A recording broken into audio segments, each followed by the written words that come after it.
Memasuki bulan Juni 2021, kondisi iklim di sebagian wilayah Sumatera Selatan, terutama bagian timur seperti Banyuasin, Oki, dan Oku Timur sudah memasuki musim kemarau. Kondisi itu ditandai dengan menurunnya tingkat curah hujan.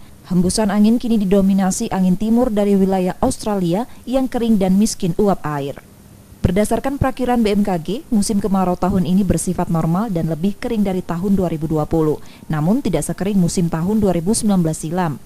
Dengan kondisi itu, masyarakat dan pemerintah perlu mewaspadai kebakaran hutan dan lahan yang rawan terjadi saat cuaca kering.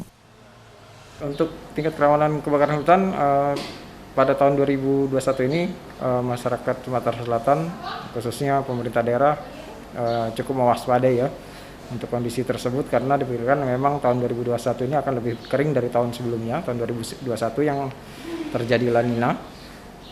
Untuk itu, masyarakat diimbau untuk tidak membakar lahan yang bisa berpotensi menyebabkan kebakaran hutan dan lahan.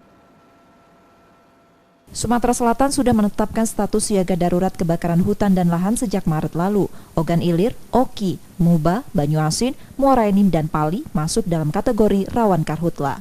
M. Rizky Nurmizan, Kompas TV, Palembang.